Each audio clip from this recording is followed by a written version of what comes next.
सो अभी सिंस हमारा theory part is completed, so now let's start with numericals. I think सारे numericals touch करना possible नहीं होगा, तो जो इंपॉर्टेंट न्यूमेरिकल्स है and which requires some kind of concept हम उसको देखेंगे। बिफोर दैट ये चैप्टर में अभी तक हमने क्या देखा? ये चैप्टर में सबसे पहला फॉर्मूला हमने देखा that C dash is equal to Q by delta T।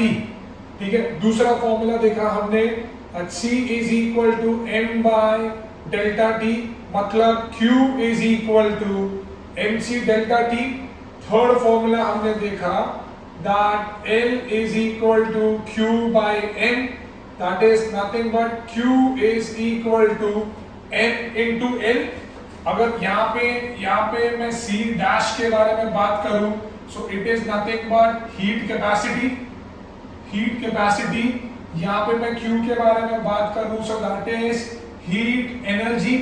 If you talk about delta T, so that is change in temperature। अगर मैं यहाँ पे स्मॉल c के बारे में बात करूं, so that is specific heat capacity, and what else is left? Now if I talk about M stands for mass। If I talk about L, so L stands for specific latent heat। अगर मैं इनके SI unit के बारे में बात करूं, तो इसका जो SI यूनिट होता है वो जूल्स पर केल्विन होता है। इसका यूनिट जो होता है that is joules. This is kelvin. Specific heat capacity joules per kilogram per kelvin. ठीक है, mass is nothing but kilograms and latent heat is nothing but joules per kilogram. ठीक है, तो ये चैप्टर के अंदर इतने फॉर्मूले तुमको पता होने चाहिए एंड उनकी एब्रिविएशंस क्या है वो अलग विद ऐसा यूनिट्स मैंने लिख दिए हैं। नाउ ये चैप्टर के अंदर तुम्हें सिर्फ एक चीज और याद रखनी है, वो ये है कि अगर किसी भी बॉडी का टेम्परेचर चेंज होता है तो मतलब स्पेसिफिक हीट कैपेसिटी के बारे में बात हो रही है, और अगर किसी बॉडी का स्टेट चेंज हो रहा है मतलब स्पेसिफिक लेटेंट हीट के बारे में बात हो रही है। सो अगर टेम्परेचर चेंज होगा तो हम फॉर्मूला लगाएंगे Q is equal to MC delta T, और अगर स्टेट चेंज हो रहा है तो हम ये फॉर्मूला लगाएंगे Q is equal to ML। So ये दोनों फॉर्मूले बहुत ज्यादा इंपॉर्टेंट है कि whenever temperature is changing we gonna use Q equal to MC delta T, और अगर स्टेट चेंज हो रहा है तो we gonna use Q is equal to ML। समझ में आ रहा है? एंड प्रिंसिपल ऑफ कैलोरीमेट्री क्या है? That heat lost by one body is always equal to heat gained by another body. मतलब ये मैं न्यूमेरिकल फॉर्मूले के फॉर्म में बता देता हूं। अगर दो बॉडी है मेरे पास, this is body 1 and body 2, इसका मास m1 है, इसका मास m2 है। ठीक है, ये डेल्टा T1 से चेंज हो रहा है टेम्परेचर, इसका डेल्टा T2 से हो रहा है। इसकी हीट कैपेसिटी C1 है, इसकी स्पेसिफिक हीट कैपेसिटी C2 है। So according to the principle of calorimetry M1 C1 delta T1 is always equal to M2 C2 delta T2। ठीक है, मतलब MC delta T of one body is always equal to MC delta T of another body. ठीक है, and what else do you have to remember? You have to remember the SI unit of heat capacity, SI unit of specific heat capacity, and SI unit of specific latent heat। Since इसके SI unit बड़े confusing हैं, तो ये MCQ में आते हैं। तो अगर हीट कैपेसिटी के बारे में बात किया तो joules per kelvin, specific heat capacity के बारे में बात किया तो joules per kilogram per kelvin, and अगर लेटेंट हीट के बारे में बात किया तो जूल्स पर किलोग्राम। अभी क्लियर विद दिस है ना? आगे बढ़े, चलो। So we will start with the numericals now. हम लोग न्यूमेरिकल्स शुरू करते हैं।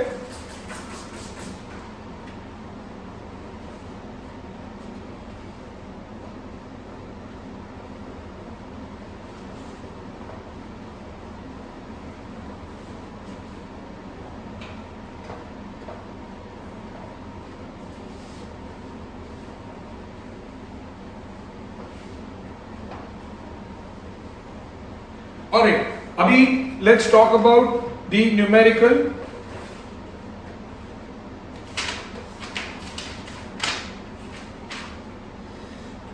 ठीक है ना।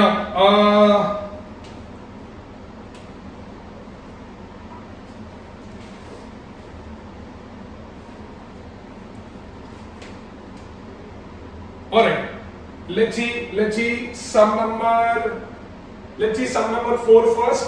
Sum number 4, ठीक है now.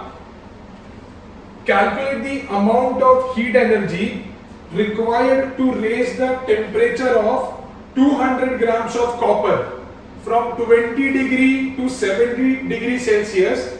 Specific heat capacity of copper is 390 joules per kilogram per Kelvin.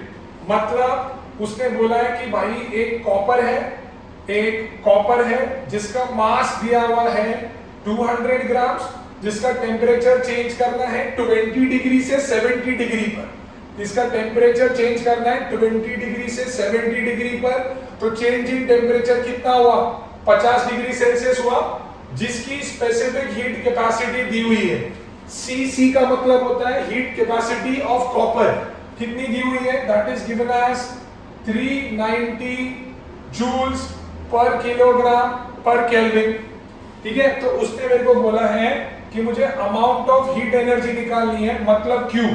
ठीक है, कि कितनी हीट एनर्जी लगेगी किसी भी कॉपर का, किसी भी 200 ग्राम के कॉपर को किसी भी 200 ग्राम के कॉपर के टेम्परेचर को 20 डिग्री से 70 डिग्री अगर बढ़ाना हो तो कितनी हीट एनर्जी लगेगी।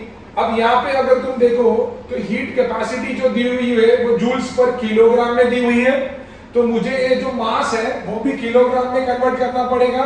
So that would B 200 upon 1000, 0 cut हो गया, so that would B 0.2 kg। अब सिंस Q पूछा है तो Q का फॉर्मूला होता है mc डेल्टा T। यहाँ पे m की वैल्यू है 0.2, c की वैल्यू है 390 एंड चेंज इन टेम्परेचर है 50। सो अगर मैं डेसिमल निकालूं तो 2/10 इंटू 390 इंटू 50, 0 कट, 52 जा 100, सो 39 के पीछे 2 0 लग गए। सो मेरी जो heat capacity sorry heat energy जो है, इतनी हीट एनर्जी कॉपर खाएगा। कितना कॉपर? 200 ग्राम का कॉपर इतनी हीट एनर्जी खाएगा खुद का टेम्परेचर 20 से 70 डिग्री बनाने के लिए, खुद का टेम्परेचर 20 से 70 डिग्री बनाने के लिए। समझ में आ रहा है ना? थोड़ा सा सिंपल किया हमने, थोड़ा सा सिंपल रखा था। देखते हैं धीरे धीरे आगे बढ़ते तो कैसे समझाते हैं। Now let's see sum number 6. Sum number 6.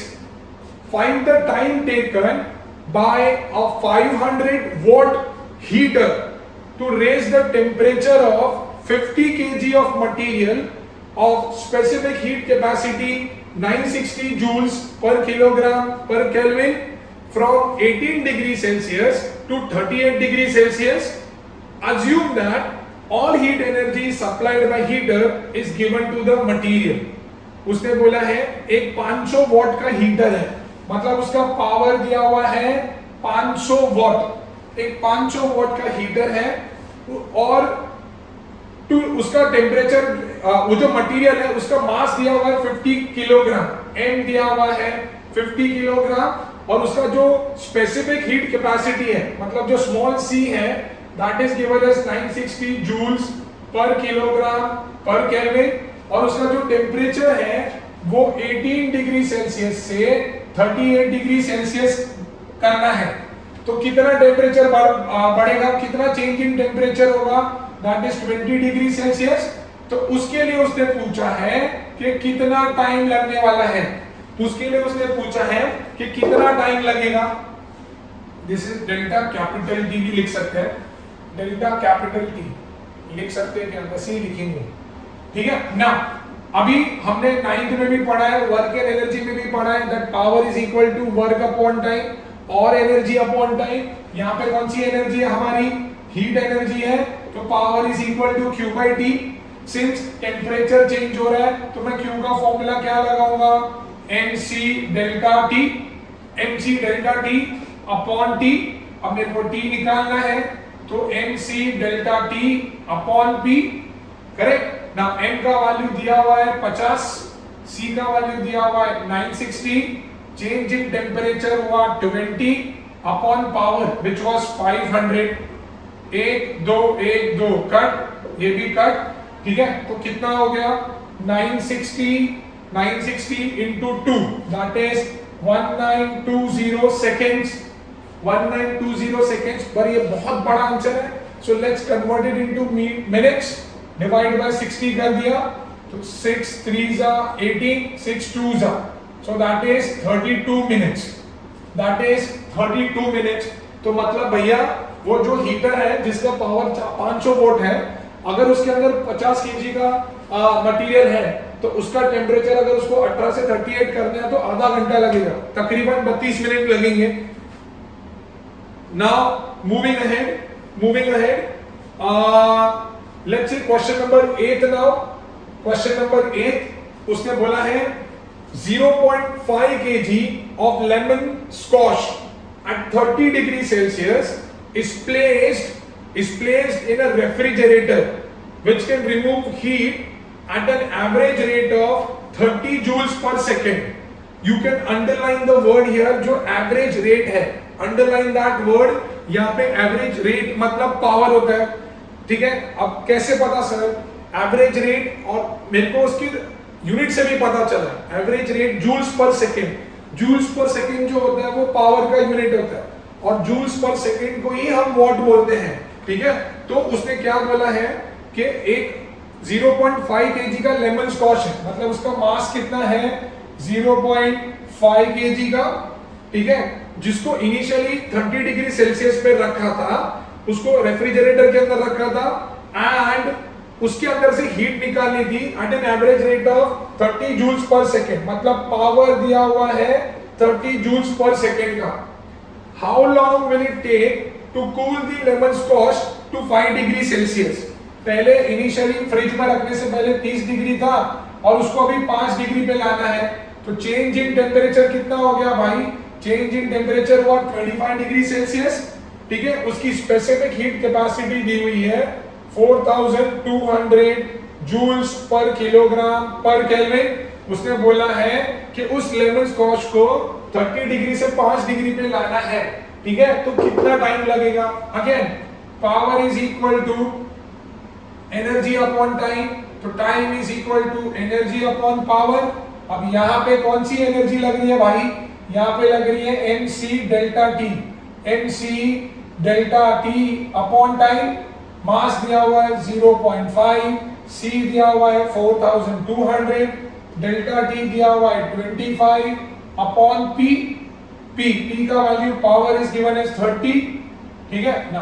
5 0 0 cut, 3 1 जा, दिस इज 140 जा, डेसिमल निकाला 5/10 into 140 into 25, 0 0 कट, 14 5 जा 70, 25 7 जा 1750 सेकेंड्स। इसको भी मिनट्स में कन्वर्ट करते हैं, तो 1750 डिवाइड बाय 60 मिनट्स, तो ये हो गया 6 2s are 12, reminder is 555, 6 9s are 54, reminder is 1, so 29 minutes 10 seconds, 29 minutes 10 seconds। Check करो, yes it is 29 minutes 10 seconds। Clear है, अभी तक मैंने बहुत बेसिक सम कराए हैं, ठीक है। हालांकि इतने सिंपल सम आएंगे नहीं, but just to give you the introduction कि कैसे टाइप ऑफ सम होते हैं, तो थोड़े से सिंपल रखे हमने, धीरे धीरे हम आगे बढ़ेंगे। Now let's go to next sum, now let's go to the next some.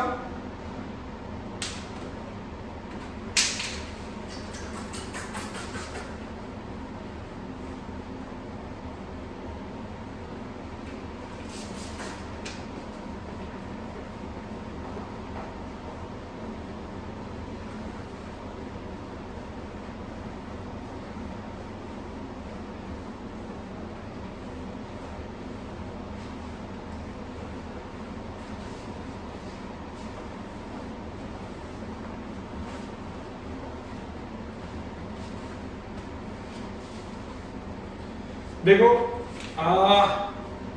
Some number 10 देखो, सम नंबर 10 ना 45 ग्राम of water at 50 degrees Celsius in a beaker is cooled when 50 gram of copper at 18 degrees Celsius is added to it.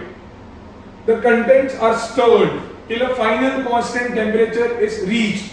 Calculate the final temperature. तो भैया हुआ क्या है, यहाँ पे एक जगह मिक्सचर के अंदर वाटर है और कॉपर है, ठीक है। वाटर का जो मास है दैट इज m1, वाटर का जो मास है उसको हम लोग बोलेंगे m1, that is given as 45 gram, ठीक है। And it was initially at 50 degree Celsius, ठीक है। Now when 50 gram of copper, copper का जो मास है दैट इज 50 ग्राम, ठीक है, is added at 18 degree Celsius. Copper जो था वो 18 डिग्री सेल्सियस पे था। The contents are stirred till a final constant temperature is reached. Calculate the final temperature. Specific heat capacity of copper is 0.39 joules per gram per Kelvin, and specific heat capacity of water is 4.2 joules per gram per Kelvin. तो उसने बोला final temperature निकालो, final temperature निकालो ना। और उसके बाद उसने दूसरा क्वेश्चन पूछा है, स्टेट द अजम्पशन यूज्ड। अब यहाँ पे मेरे को फाइनल टेम्परेचर नहीं पता, so let the final temperature be T, ठीक है। नाउ अभी पानी जो था it was at higher temperature, copper जो था it was at lower temperature. जब कॉपर को पानी के साथ मिक्स करेंगे तो डू यू अग्री पानी का टेम्परेचर नीचे आएगा, पानी का टेम्परेचर नीचे आएगा। अब पानी का टेम्परेचर 50 से 30 पहुंचा और इसका टेम्परेचर थोड़ा बढ़ जाएगा तो वो 18 से 30 पहुंचा। तो अगर मैं बोलूं what is the change in temperature for water, तो change in temperature for water will be 50 minus T degree Celsius. Similarly change in temperature for copper that would be T minus, sorry कम हो गया और ये बढ़ जाएगा, हाँ। तो T माइनस 18 डिग्री सेल्सियस, बरोबर है। अब यहाँ पे दो कंटेंट, दो चीजों को मिक्स किया है तो मेथड ऑफ मिक्सचर लगेगा, मतलब प्रिंसिपल ऑफ कैलोरीमेट्री लगेगा। तो मैं यहाँ पे बोलूंगा बाय प्रिंसिपल ऑफ कैलोरीमेट्री। मुझे बताओ हीट लॉस कौन करेगा, हीट लॉस कौन करेगा, पानी, क्योंकि पानी ठंडा होगा। हीट गेन कौन करेगा, कॉपर, क्योंकि वो गर्म हो जाएगा। तो कहना इसे heat lost by water is equal to heat gained by copper, right. अभी हीट का फॉर्मूला है m1 CW delta T is equal to m2 CC delta TC, right? वहां पे this means change in temperature for copper and this is change in temperature for water. अब मैंने मास को है ना किलोग्राम में कन्वर्ट नहीं किया। क्यों नहीं किया? क्योंकि यहाँ पे जो स्पेसिफिक हीट कैपेसिटी थी वो ग्राम में थी। If you can check, वो ग्राम में थी, so I'll keep it as it is, ठीक है। तो अभी मैं वैल्यू सब्स्टिट्यूट करूंगा, so that is 45 into this is 4.2 into this is 50 minus T, m2 would be 50 into 0.39 into T minus 18. So decimal निकालो भैया, so 45 into 42 by 10, this is 50 minus T, this is 50 into 39 by 100, this is T minus 18. Now open the bracket, भाई यहाँ पे एक zero cut हो गया, एक zero cut हो गया, ठीक है। मैंने ऐसे काटा कि जब same number if we have the same number on both side of equal to का sign at the same position तो वो कट हो जाता है। तो मैंने 10 को तो ये जीरो और ये जीरो ऐसे ही काट दिया, एक जीरो ऊपर नीचे कट गया।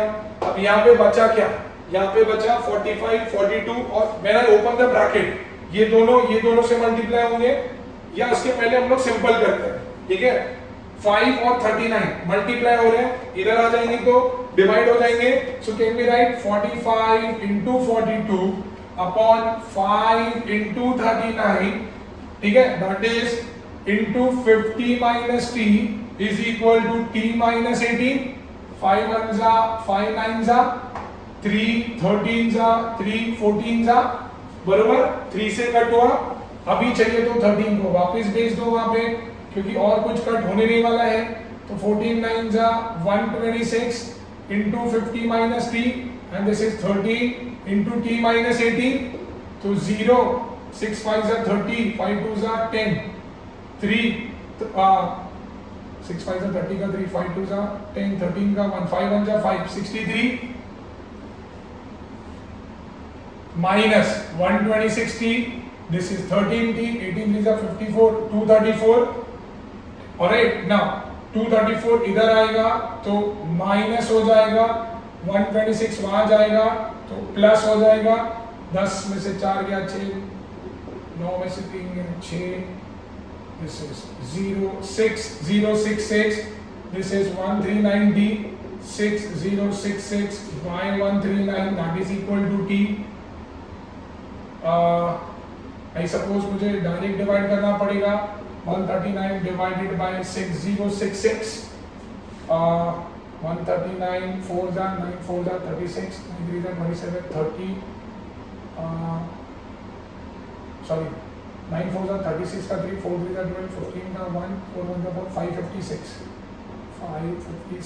0 506.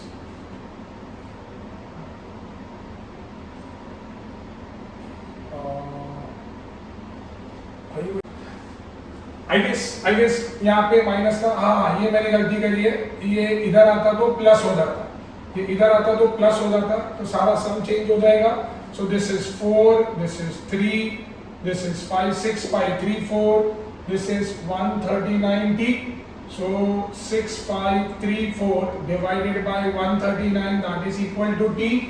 Let's divide and see now. So 139 divided by 6534.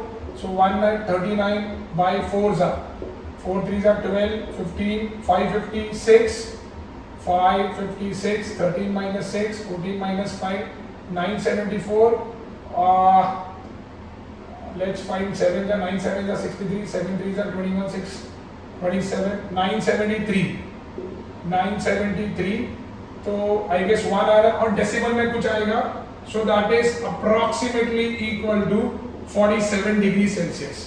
तो मेरा जो फाइनल टेम्परेचर होगा that is approximately equal to 47 degree Celsius. अब उसने बोला है कि इसके अंदर अजम्पशन क्या रखी है. इसके अंदर अजम्पशन मैंने क्या करी है. अरे भैया जब भी हम प्रिंसिपल ऑफ कैलोरीमेट्री यूज करते हैं अजम्पशन एक ही होता है that there is no loss of heat. There is no loss of heat. whenever always remember whenever you are using this principle of calorimetry at that time there is only one assumption that is there is no loss of heat. कोई loss of heat नहीं होगा.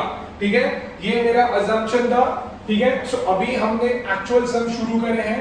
Exam में ऐसे ही sums आते हैं जहां पे मेरे को प्रिंसिपल ऑफ कैलोरीमेट्री यूज करना होता है and we have to move ahead.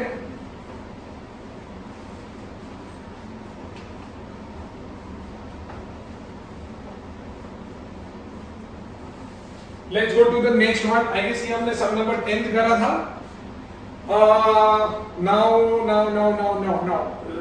Let's see sum number 11 as well. Sum number 11 as well. Now उसने क्या बोला? 200 gram of hot water at 80 degree Celsius is added to 400 gram of cold water at 10 degree Celsius. मतलब अभी भी यहाँ पे दो चीजें हैं. एक है hot water और एक है कोल्ड वाटर. एक है हॉट वाटर और एक है कोल्ड वाटर. हॉट वाटर का मास है 200 ग्राम. Let's say M1. Cold water का मास है 400 ग्राम that is M2. Hot water initially was at 80 degree Celsius and cold water initially was at 10 degree Celsius.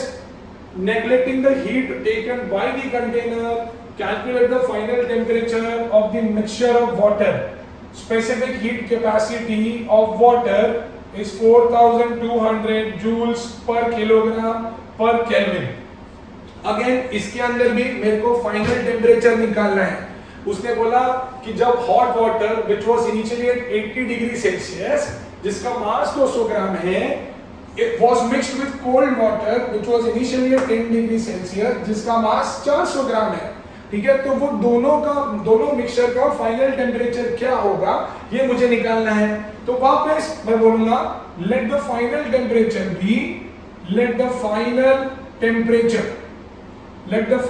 temperature be T। तो अब इसका कम होगा, पहले 80 था तो अभी T बनेगा, तो इसका चेंज इन टेम्परेचर होगा 80 माइनस T डिग्री सेल्सियस, और कोल्ड वाटर का चेंज इन टेम्परेचर होगा T minus 10 degree Celsius, right. Now since यहाँ पे हीट कैपेसिटी किलोग्राम में है, so let's divided by 1000, so that is 2 by 10 kg, let's divide it by 1000, so that is 4 by 10 kg। तो अब मैं लगाऊंगा by principle of calorimetry. क्या होएगा भाई, हॉट वाटर जो है वो हीट को लॉस करेगा, so heat lost by hot water is equal to heat gained by cold water जो है वो हीट को गेन करेगा। तो formula is m1c delta T, this is m2c delta T, क्योंकि दोनों वाटर ही है तो उनका ये तो सेम ही होगा। सो n1 is 2 by 10 into 4200, this is temperature is 80 minus T, this is 4 by 10 into 4200, this is T minus 10, 4200 10 cut हो गया, ठीक है। अभी 2 1 2 2 हो गया, तो बचा क्या, यहां से बचा 80 माइनस टी, यहां से बचा 2 into t minus 10, so 80 minus t, this is 2t minus 20 इधर आ गया भैया, तो ये हो जाएगा प्लस, t वहां पे चला गया, हो जाएगा plus 100 is equal to 3t, t is equal to 100 by 3, उसको डिवाइड करेंगे तो 33.33 डिग्री सेल्सियस आते जाएगा, ठीक है। तो उसका जो फाइनल टेम्परेचर होगा दोनों मिक्सचर का, that would B 33.33 degree Celsius, 33.33 degree Celsius. समझ में आ रहा है मैंने क्या बोला, है ना। तो ये भी एक सम था, ठीक है। Let's go to next. हमने लास्ट दो सम सेम टाइप के करे जहां पे अपने को फाइनल टेम्परेचर निकालना था। Let's go to the next one now.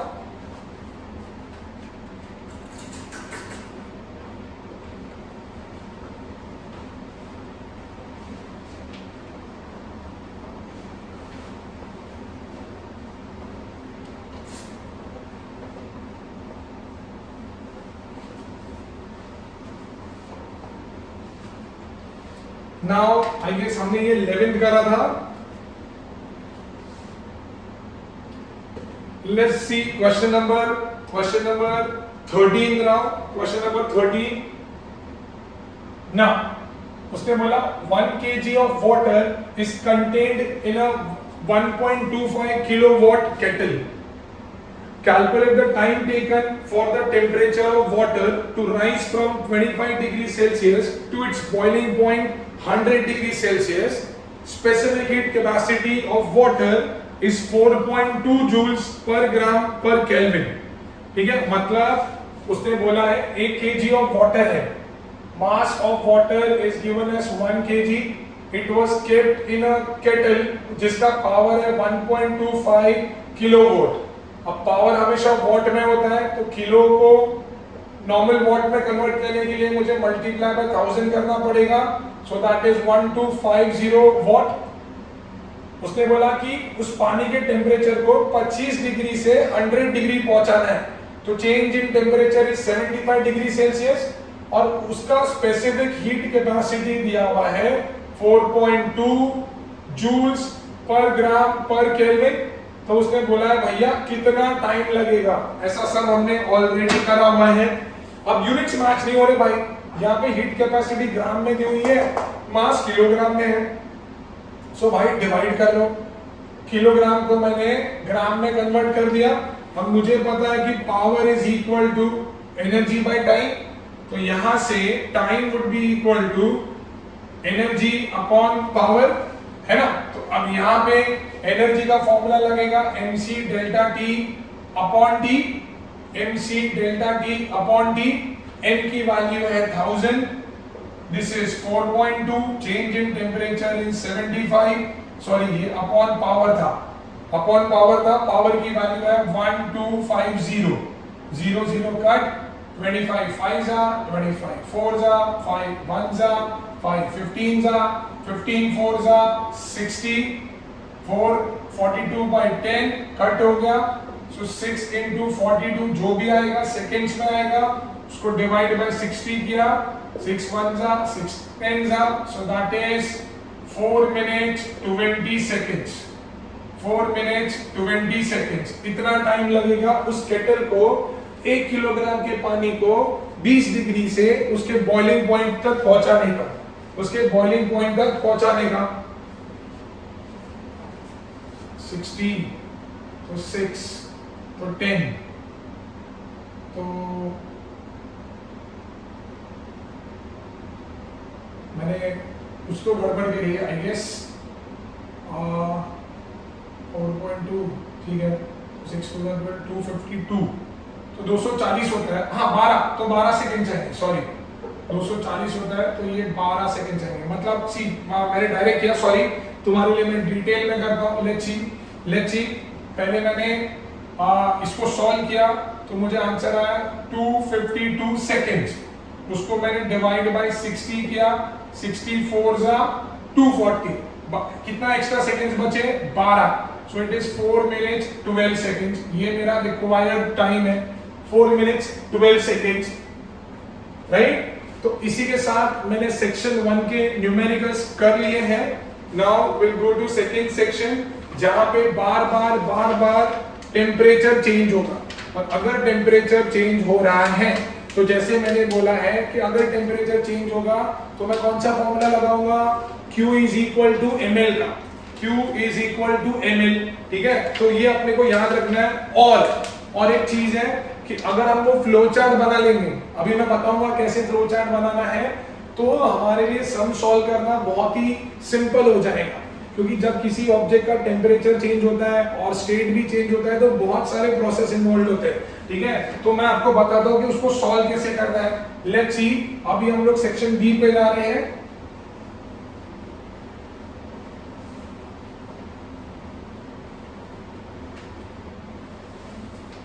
Now,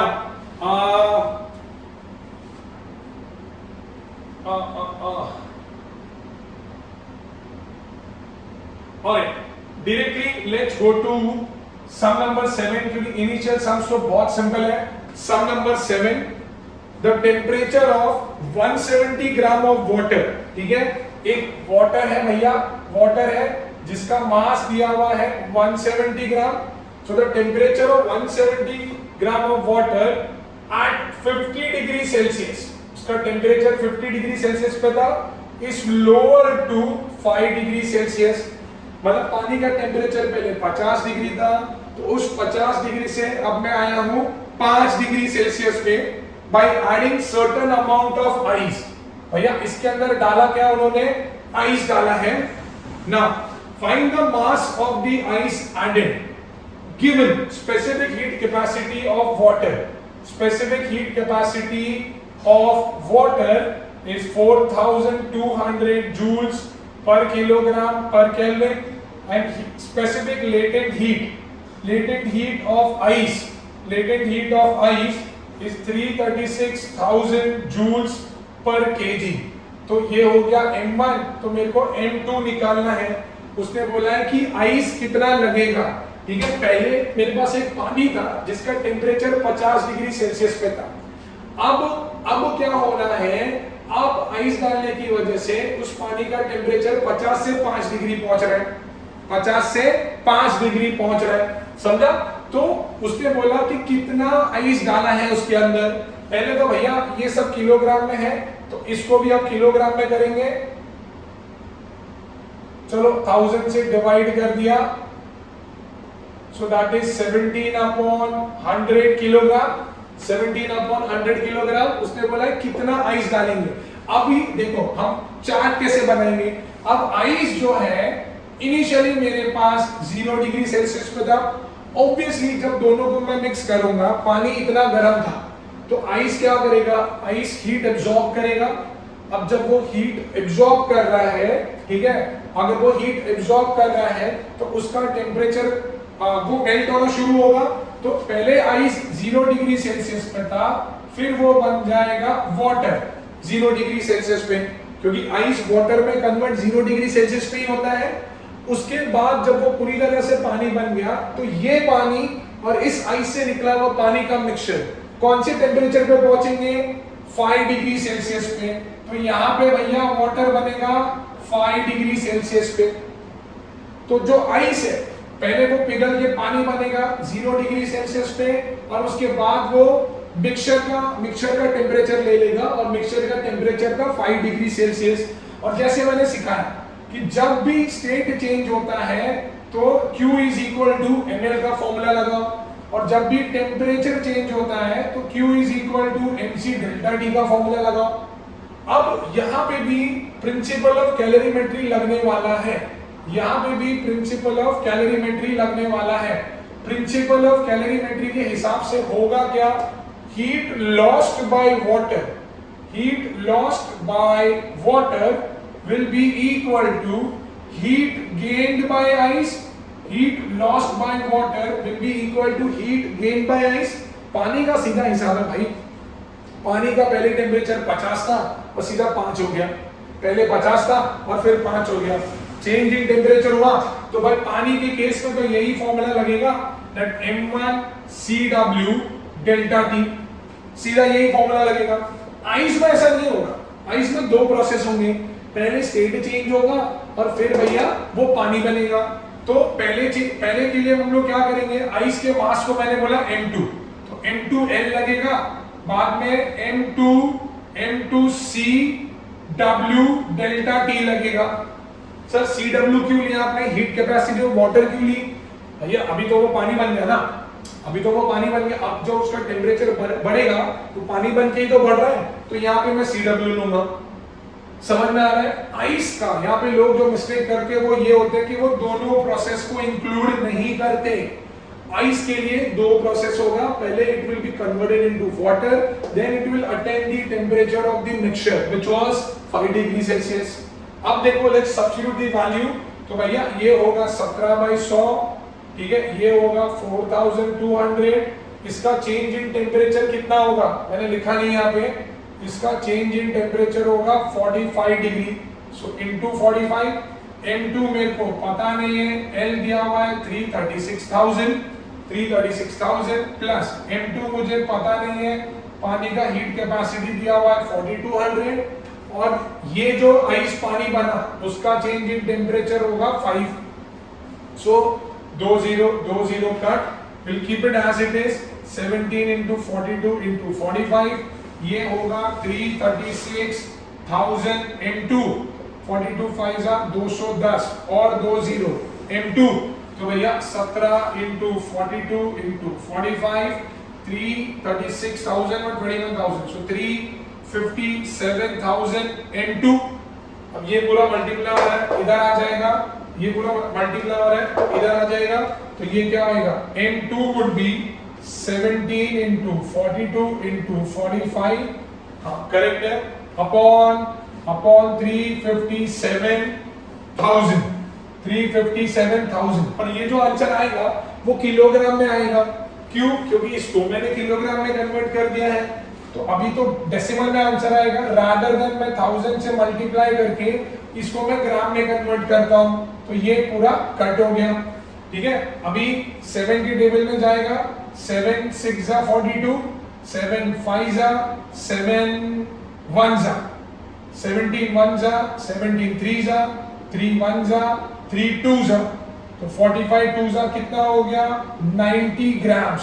तो वो आइस का जो वेट था, जो मास था, वो 90 ग्राम था, वो 90 ग्राम था।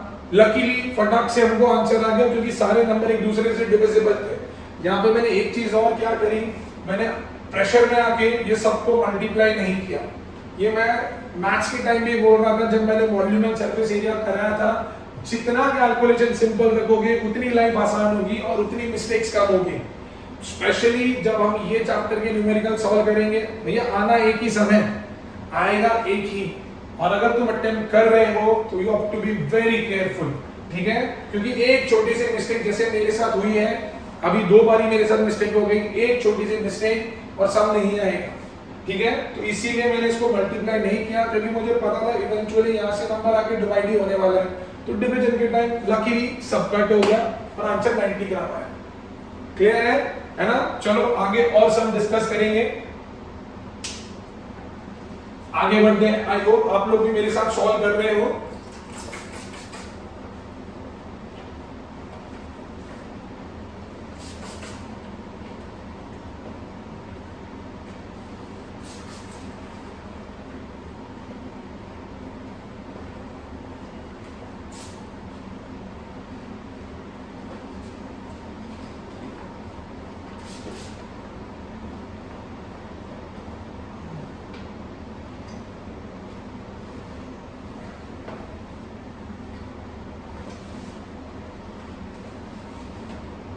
और ये हमने सम नंबर 7 किया था, और कोई चैलेंजिंग सम, और उसका नेक्स्ट वाला सम देखो, सम नंबर 8 काफी कॉम्प्लिकेटेड सम है। सम नंबर 8 उसने बोला find the result of mixing 10 gram of ice, ठीक है भाई? एक आइस है जिसका मास दिया हुआ है 10 ग्राम, जिसका इनिशियल टेम्परेचर था -10 degree Celsius. Find the result of mixing 10 gram of ice eight -10 degree Celsius with 10 gram of water, with 10 gram of water, with 10 gram of water. Specific heat capacity of ice, specific heat capacity of ice is 2.1 joules per gram per Kelvin. Specific latent heat of ice, specific latent heat of ice is 336 joules per gram, and specific heat capacity of water is 4.2 joules per gram per Kelvin. Alright? So उसने पूछा है find the result of mixing, जब मैं 10 ग्राम of ice को जो -10 degree Celsius पे था, उसको मैं 10 ग्राम ऑफ वाटर जो खुद भी 10 डिग्री सेल्सियस पे है, उसके साथ में मिक्स करता हूं, तो रिजल्ट क्या होगा? ये थोड़ा सा पेचीदा सा है।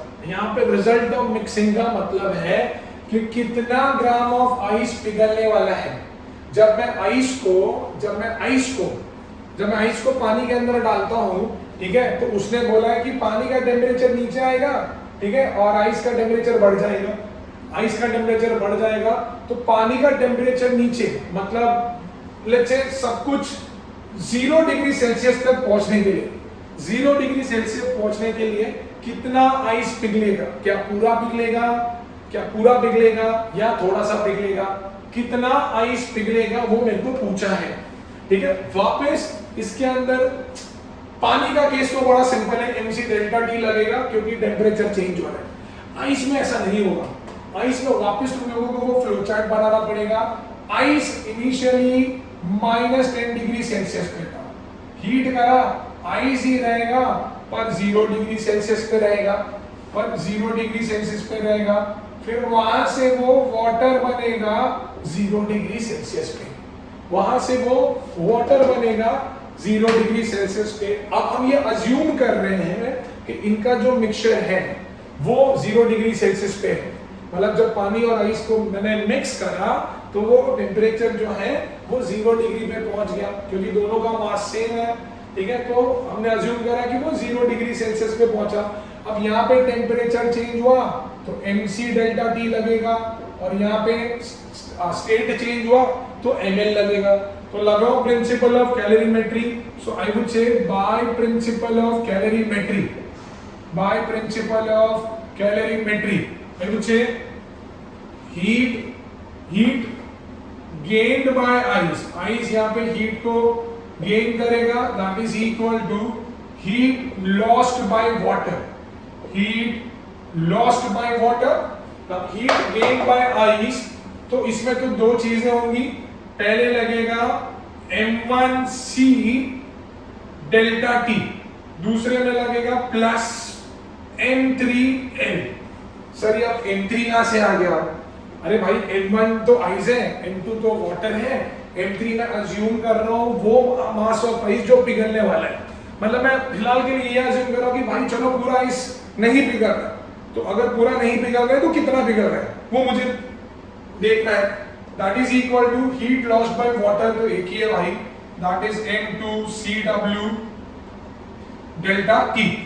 अब पहले इनिशियली आइस था 10 डिग्री पे, तभी उसकी हीट कैपेसिटी थी 2.1 और तभी उसका चेंज इन टेम्परेचर था 10। कितना आइस पिघला मुझे नहीं पता, और उसका लेटेंट हीट था 336। पानी कितना था 10, उसकी हीट कैपेसिटी थी 4.10, 4.2, चेंज इन टेम्परेचर भी 10 था। ठीक है, तो भाई ये हो गया 210 दैट इज प्लस 336 m3, ये हो गया 420, 210 प्लस है वहां पे गया तो माइनस हो जाएगा, सो 336 m3 is 420 minus 210 that is 210, m3 would be 210 upon 336। I suppose 6 के टेबल में जाएगा, 6 5 जा 6 6 जा 6 3 जा 18, 6 5 जा 7 8 जा 7 5 जा 5 upon 8 is nothing but 0.625 ग्राम। तो भैया उस रिजल्ट ऑफ मिक्सिंग का क्या होगा? What will be the result of mixing? Result of mixing होगा कि जब 10 ग्राम ऑफ आइस को 10 ग्राम ऑफ वाटर में मैं मिक्स करूंगा ना, तो 0.625 gram of ice will melt and will be converted into water to reach the temperature of 0 degree, so that the entire mixture reach the temperature of 0 degree। समझा? थोड़ा सा वो जो वर्ड था वो थोड़ा सा कॉम्प्लिकेटेड था, रेस्ट हम सेम ही कर रहे हैं। मैं बार बार बोल रहा हूँ, जब तक ये चार्ट नहीं बनाओगे बड़ी डिफिकल्टी होगी, और तुमको याद रखना पड़ेगा कि टेम्परेचर चेंज तो mc delta T, state change तो भाई ml लगेगा, तो ml लगेगा। Let's go to next now.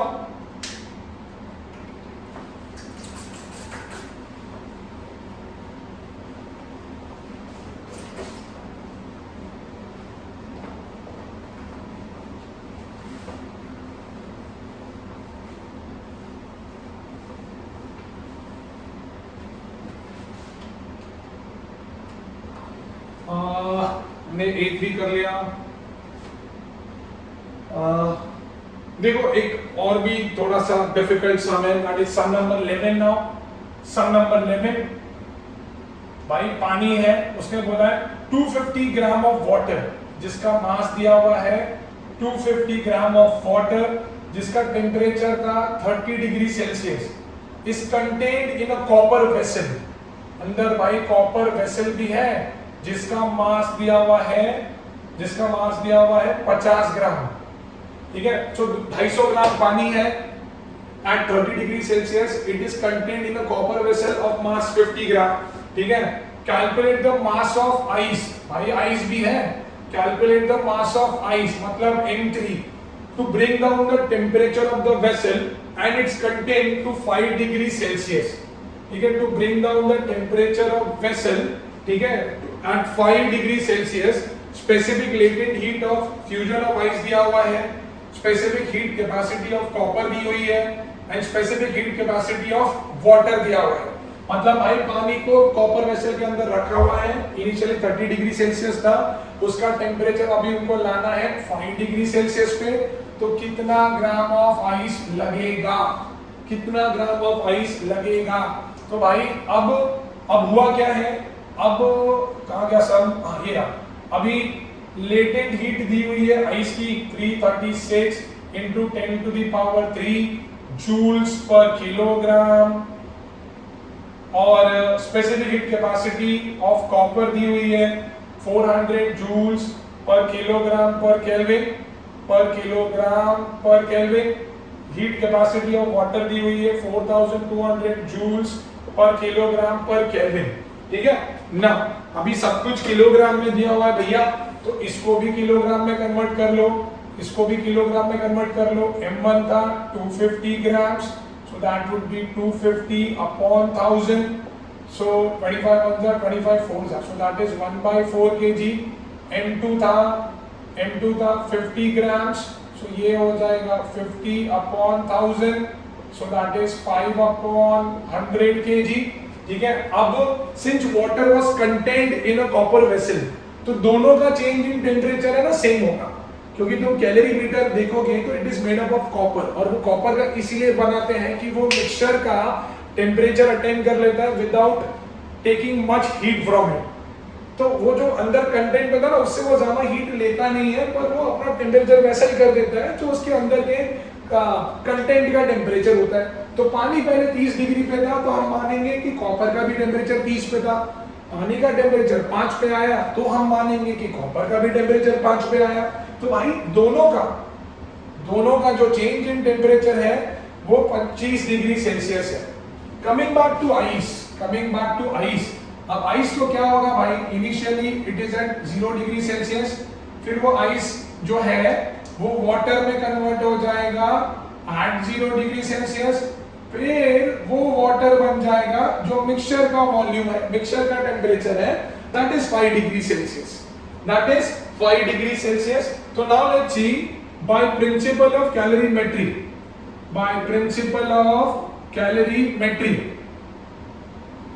होगा क्या कि वाटर और कॉपर ये दोनों हीट को लूज करेंगे। So I say heat lost by water and copper is equal to heat gained by ice.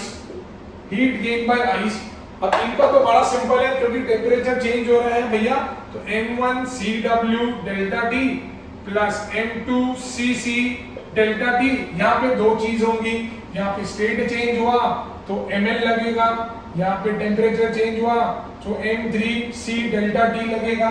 So this would be m3L plus m3CW delta T।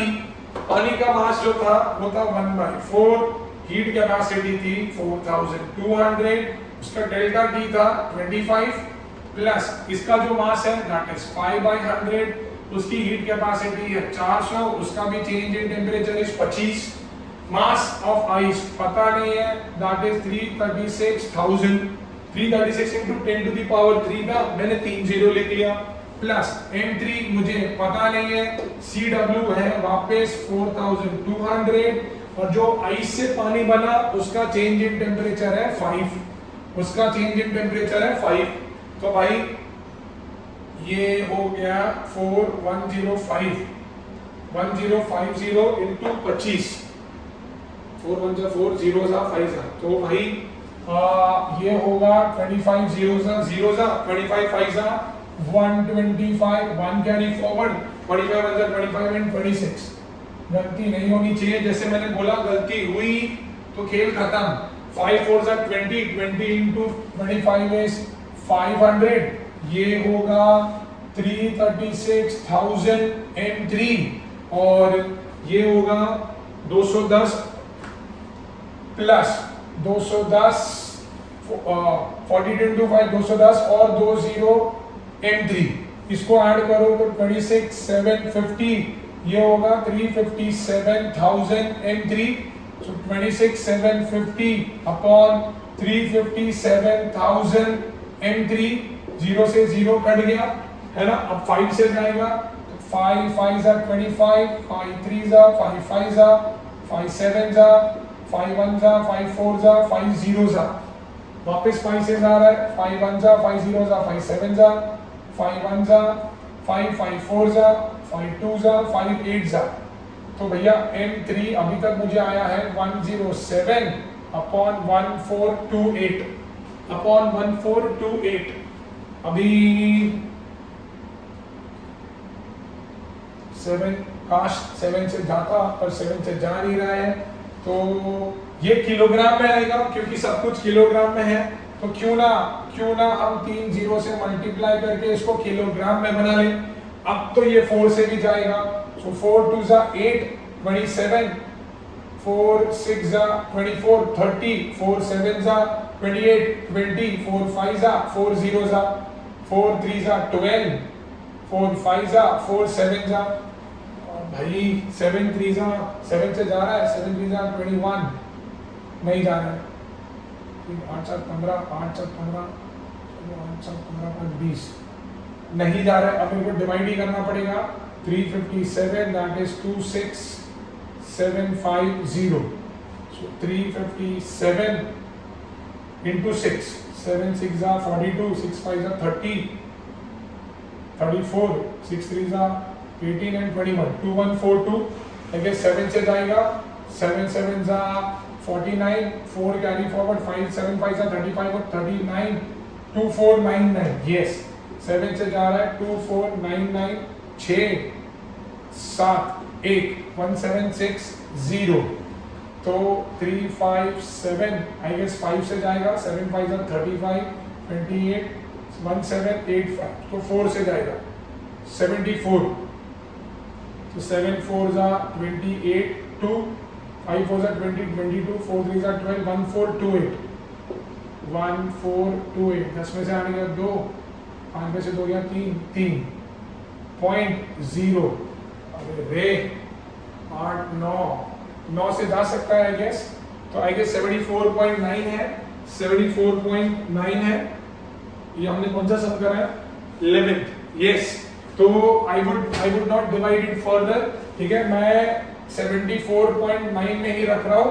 So that is equal to, I know it was very difficult guys, so that is 74.9 grams. ये मैंने gram में convert करा था, this was into 5, so that is 74.9 grams. If you check the book it is 74.93, इतना 9 होगा नहीं कि मैं इतना डिवाइड करते रहूं, because already it was very difficult.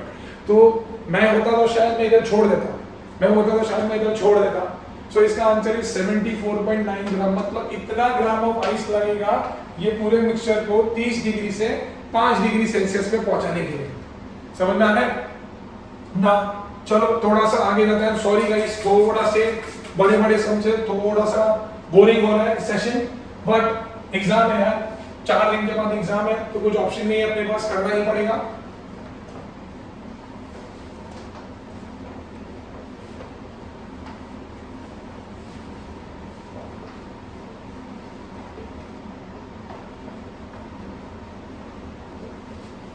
ना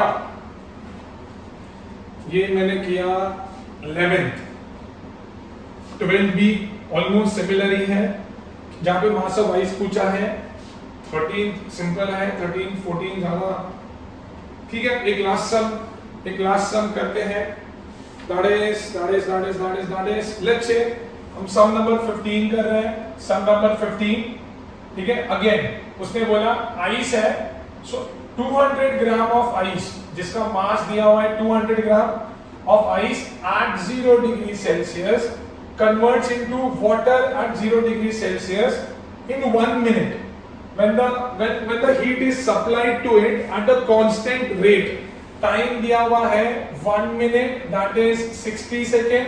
जब हीट को सप्लाई किया कांस्टेंट रेट पे, in how much time 200 gram of water, in how much time 200 gram of water at 0 degree Celsius will change to 20 degree Celsius, ठीक है। Take specific heat of ice, specific latent heat of ice as 336 joules per gram। देखो मतलब क्या बोला उसने, देखो उसने बोला 200 ग्राम ऑफ आइस है जो 0 डिग्री सेल्सियस में है, उसको पानी में कन्वर्ट करने के लिए जितनी हीट लगती है, उसको पानी में कन्वर्ट करने के लिए, ठीक है, जितनी हीट लगती है, ठीक है, वापस बोलता हूं, 200 ग्राम ऑफ आइस है at 0 degree Celsius, it is getting converted into water in 1 minute, ठीक है। And the power supply is same in both the case, power जो है वो दोनों केस में सेम ही है। तो वो बोल रहा है कि अगर सेम पावर से मैं इसको भी हीट दूं, सेम पावर से मैं इसको भी हीट दूं तो भैया इस 200 ग्राम के पानी को 0 से 20 डिग्री पहुंचने को कितना टाइम लगेगा? इस 200 ग्राम के पानी को 0 से 20 डिग्री पहुंचने को कितना टाइम लगेगा? One more time guys, I'm saying ice was at 200 grams and it needs to be converted into water, ठीक है, in 1 minute, और it got converted into water in 1 minute and जो पावर सप्लाई था, जितना इसको power मिल रहा है ना, वो सेम पावर इसको भी मिल रहा है।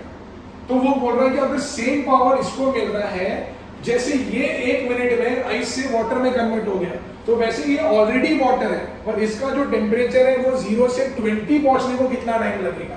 तो कहने से कि दोनों केस में power 1 is equal to power 2, यहाँ पे पावर लगेगा m1 L अपॉन T1, यहाँ पे पावर लगेगा m2 C delta T upon T2। क्यों? क्योंकि इस केस में स्टेट चेंज हो रहा है, आइस से वाटर बन रहा है तो मैं ml लगाऊंगा, इस स्टेट में टेम्परेचर चेंज हो रहा है तो मैं m2C डेल्टा T लगाऊंगा, ठीक है। सिर्फ दोनों का पावर सेम है तो मैंने पावर का फॉर्मूला लगाया, ठीक है। अब यहाँ पे m1 दिया हुआ है 200, दिस इज गिवन एज 336, यहाँ पे टाइम है 60 सेकेंड्स, m2 मुझे दिया हुआ है 200, specific heat capacity of water होती है 4.2, चेंज इन टेम्परेचर है 20, तो कितना टाइम लगेगा भाई? 200 से 200 कट गया, ठीक है। अभी 60 जो है वो उधर जाएगा तो मल्टीप्लाई हो जाएगा, 336 इधर आएगा तो डिवाइड हो जाएगा, सो 4.2 into 20 into 60 अपॉन 336, डेसिमल निकाल लो भाई तो 20 into 60 अपॉन 10 into 336, 0 से 0 कट गया, 6 5 और 6 6 7 6 7 8 4 2 4 5 2 1 2 3 सो 5 3 होता है 15 सेकेंड्स। तो भाई अगर इस आइस को वाटर में कन्वर्ट करना है तो 60 सेकेंड्स लगेंगे, पर यहाँ पे सेम अमाउंट ऑफ वाटर है, उसको 0 डिग्री से 20 डिग्री करना है ना, तो उसको 15 सेकेंड लगेंगे, उसको 15 सेकेंड लगेंगे। समझ में आ रहा है? So guys this is it from my side. हमने थोड़े डिफिकल्ट सम्स करे, थोड़े सिंपल करे। इसमें सेक्शन 1 में अगर सम आता है 2 मार्क के लिए कभी कभी तो ठीक है, अगर सेक्शन 2 में आ रहा है तो बी केयरफुल, ठीक है। I will be very honest, just because calculation बहुत ज्यादा होते हैं, तो अगर अवॉइड कर सको तो अवॉइड कर लो। अपार्ट फ्रॉम दिस, अगर इस चैप्टर में तुमको कोई भी डाउट है तो प्लीज मुझे आप कमेंट करके बता सकते हो।